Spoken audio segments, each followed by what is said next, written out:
কোনটা কত?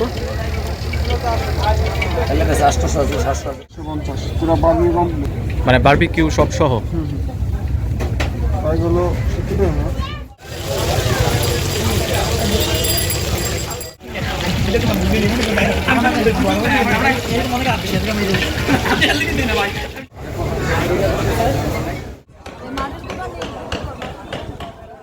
আসসালামু আলাইকুম সবাইকে। সবাই কেমন আছেন? আশা করি সবাই ভালো আছেন এবং সুস্থ আছেন। তো গত একটা পর্বে আমি আপনাদেরকে মাওয়া-ঘাটে নিয়ে গেছিলাম এবং সেখানকার বিকেলের সময়টা আপনাদের সাথে শেয়ার করেছি। আমরা কি করেছি, কি খেয়েছি সবকিছু আপনাদেরকে দেখিয়েছি। তো আজকে আমি সেই পর্বটার দ্বিতীয় পর্ব নিয়ে আপনাদের সামনে হাজির হলাম। মাওয়া-ঘাটের এখনের সময়টা হচ্ছে সন্ধ্যা 7:20। মাত্র বিকেল গড়িয়ে শেষ হয়েছে, সন্ধ্যা হয়েছে খালি, আর মানুষের আনাগোনা বাড়তে শুরু করেছে আস্তে আস্তে এই মাওয়া-ঘাটে। তো যতই সন্ধ্যা নামে ততই এখানকার পরিবেশটা অনেক বেশি জাঁকজমকপূর্ণ হয় আর অনেকগুলো দোকানপাট খোলে। মানে দিনের বেলায় আসলে আপনারা খুব বেশি একটা দোকান খোলা পাবেন না, কিন্তু যখন বিকাল টাইমে আসবেন তখন আস্তে আস্তে যখন সন্ধ্যা হবে তখন আস্তে আস্তে সবগুলো দোকান খুলবে এবং জায়গাটার পরিবেশটা আস্তে আস্তে আরও সুন্দর হতে থাকবে। তো এই সব আইটেমের দোকানই এখানে ছিল, খাবার থেকে শুরু করে ঘর সাজানোর আইটেম এবং কসমেটিক্স, জুয়েলারি, আরও বিভিন্ন রকমের আইটেমের অনেক দোকানপাট ছিল এখানে। তো আপনারা চাইলে এখানে অনেকেই আসতে পারেন, এসে ঘুরে যেতে পারেন। আর ঘর সাজানো এবং গৃহস্থলীর জিনিস বাদেও এখানে অনেক ধরনের স্ট্রিট ফুড আপনারা পেয়ে যাবেন। আর বিশেষ করে ফিশ বারবিকিউর আইটেমগুলো অনেক বেশি জোস ছিল। প্রাইসগুলো কোনটা কত? আছে 800 আছে, 700 আছে, 500 আছে, চিকেন 50 টাকা আছে, 100 টাকা আছে, মিষ্টি আছে 10 টাকা।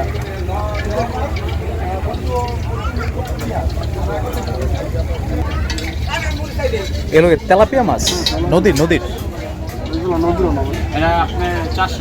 চাষের। মানে কত থেকে কত এখানে? 550 টাকা, 450 পুরো বার্বি কমপ্লিট। মানে বারবিকিউ সব সহ। এগুলো 70 টাকা। আর টিকিয়া কত করে ভাই? এটা 100 টাকা, এটা 100 টাকা, এটা 90 টাকা।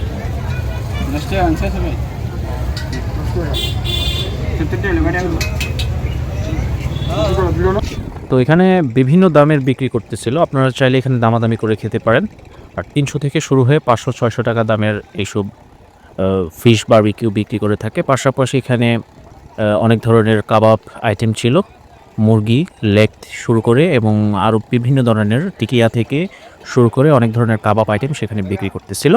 তো এগুলোর আইটেম 100 টাকার মধ্যেই ছিল, আপনারা চাইলে একটু বার্গেনিং করে খেতে পারেন হয়তো। আর যদি বার্গেনিং করতে না চান তাহলে এমনি খেতে পারেন এখানে। সন্ধ্যা নামার সাথে সাথে এই দোকানগুলো খুলে বসে, মানে এই ভাজা পোড়ার দোকানগুলো, এই কাবাবের আইটেম এবং ফিশ বারবিকিউর যেসব আইটেমের দোকান ছিল সবগুলো আস্তে আস্তে যখন সন্ধ্যা নামে আসছে তখন থেকে এগুলো খুলে বসছে। তো এখানে এগুলোর পাশাপাশি আরও কিছু মাটির দোকান ছিল এবং মাটির আইটেমগুলো বিক্রি করতেছিল।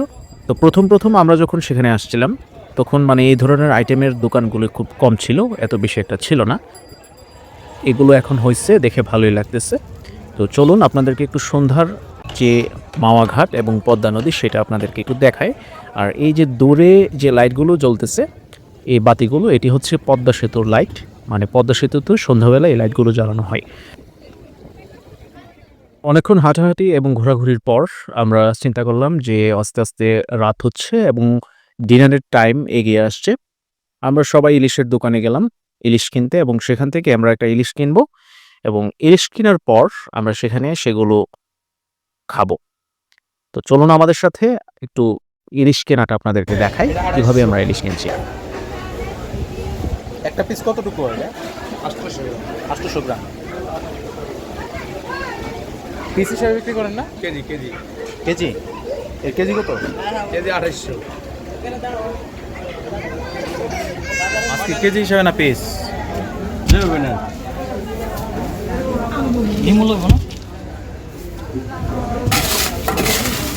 এটার সাইজ আরেকটা বের করেন। অনেকদিন আগের নাকি? এটা শক্ত লাগে একটু। এই যে এটা মাছ টাটকা পাবেন না, কোনো জায়গায় জেনে না দুটো একদিন রাখে।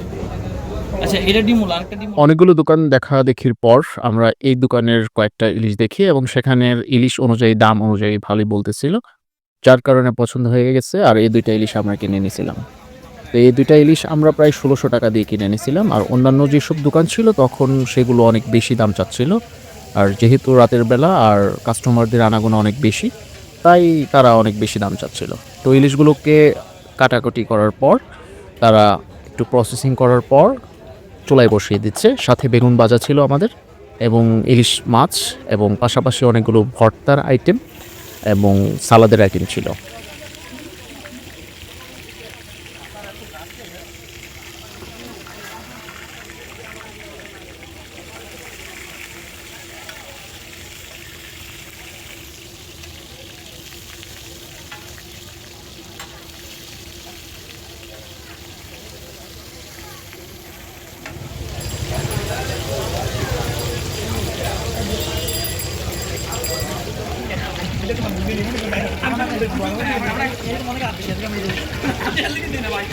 প্রায় 15 থেকে 20 মিনিট দাঁড়িয়ে থাকার পর ইলিশ ভাজা শেষ, বেগুন ভাজা শেষ এবং তারা এখন মানে ইলিশের যে লেজগুলো আছে না সেগুলো দিয়ে তারা একটা লেজ ভর্তা তৈরি করে আমাদেরকে দিবে। তো কিভাবে লেজ ভর্তা তৈরি করছে এবং সালাদ তৈরি করছে সেগুলো আপনাদেরকে একটু দেখাই। তারা মূলত এই লেজগুলোকে মানে ভালো করে সরিষার তেলে ভাজার পর কাঁটাগুলোকে বেছে তারা আলাদা করে ফেলে এবং যে মাছের অবশিষ্ট মাংসগুলো থাকে সেগুলোকে পেঁয়াজ, মরিচ, সরিষার তেল এবং আচার দিয়ে তারা ম্যাশ করার পর তারা এটাকে একটা ভর্তাতে রূপান্তরিত করে। তো ভর্তাটা খেতে অনেক বেশি মজা, কারণ আমি এর আগের বার অনেকবার খেয়েছি। তো আজকেও তার ব্যতিক্রম হবে না আশা করছি। তো চলুন দেখা যাক।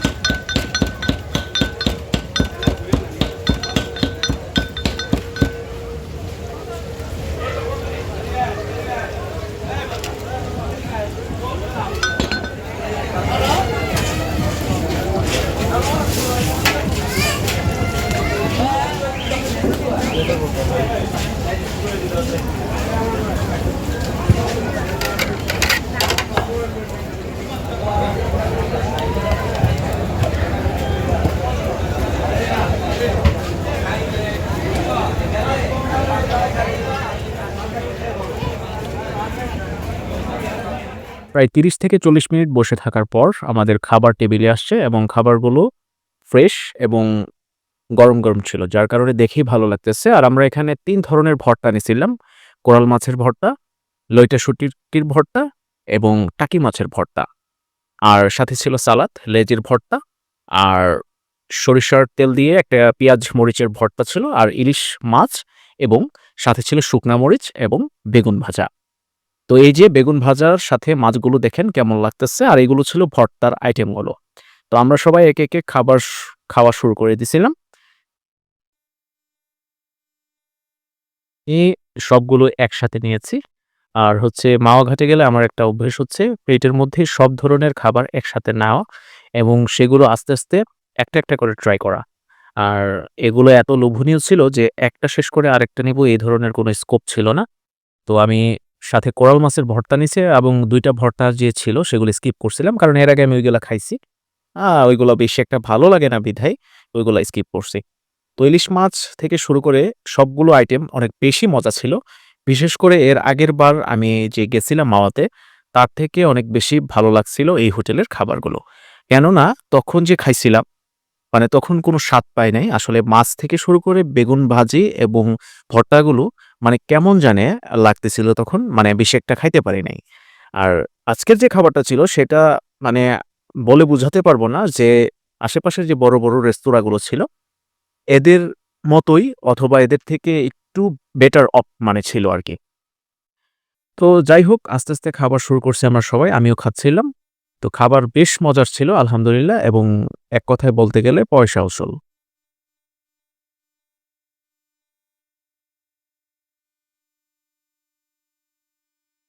খাওয়া শেষে আমাদের আবার ডালও ছিল।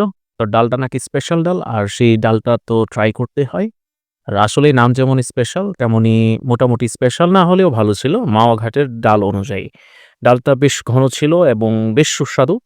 আর আমার কাছে সবগুলো খাবার ফ্রেশ লাগছে, ইভেন ডালটাও ফ্রেশ ছিল অনেক। তো খেয়ে তৃপ্তি পাইছি, এটাই বেশ আলহামদুলিল্লাহ। তার এমনি কেমন মাছ গরম হয়েছে না লাগবে বলবো আমরা খাবার শেষ করার পর পান না খেলে কেমন হয় বিষয়টা। তো এই পানগুলো আমরা 30 টাকা করে নিয়েছিলাম। বিভিন্ন ধরনের আইটেম ছিল পানের মধ্যে। তো পানগুলো কিভাবে বানায় সেগুলো আপনাদেরকে একটু দেখাই। এটা বাদাম না,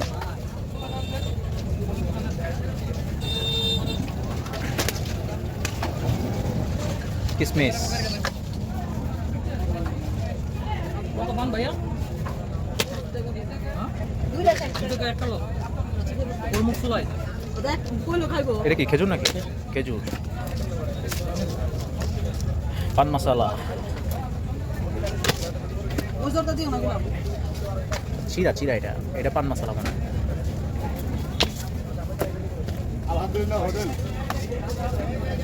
ধইনা,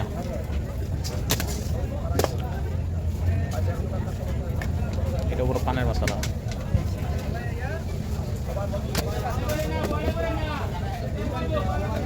চিলি, সুপারি দেবো, সুপারি বলো, ঠিক আছে।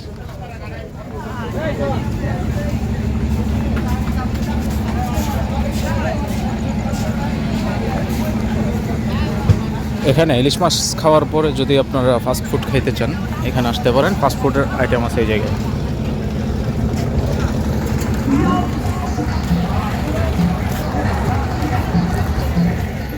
অনেক ঘোরাঘুরির পর এবং রাতের খাবার শেষে আমরা বাসার উদ্দেশ্যে রওনা দিচ্ছি, কারণ রাত প্রায় 10টা-11টা বেজে গেছে। তো আর থাকা এখানে ঠিক হবে না, আর থাকার কোনো দরকারও নেই। সেই জন্য আমরা বাসার দিকে রওনা হয়েছি। তো সব মিলিয়ে আজকের যে মাওয়ার ট্যুরটা ছিল ওয়ান ডে ট্যুর, সেটা বেশ ভালো কেটেছে আমাদের। এবং ট্রলারে যে আমরা উঠেছিলাম এবং সেখানে ট্রলারে পদ্মা নদীতে ঘুরছি, সেই জিনিসটা অনেক বেশি ভালো লাগছে। পাশাপাশি সন্ধ্যার পরের যে পরিবেশ মাওয়া ঘাটের এবং যে আমরা ইলিশ খেয়েছি দামাদামি করে, এই বিষয়টা আরও বেশি ভালো লাগছে। তো ভবিষ্যতে আবার আসলে আবার আপনাদেরকে দেখাবো মাওয়া ঘাট এবং ইলিশ ভাজা, সেই সম্পর্কের ভিডিওগুলো আপনাদেরকে অবশ্যই আমার চ্যানেলে দেখানো হবে। আর আজকে পুরো ভিডিওটা দেখার জন্য সবাইকে ধন্যবাদ। তো সামনে নেক্সট কোনো ব্লগে আপনাদের সাথে দেখা হবে। সে পর্যন্ত সবাই ভালো থাকবেন এবং সুস্থ থাকবেন। আল্লাহ হাফেজ।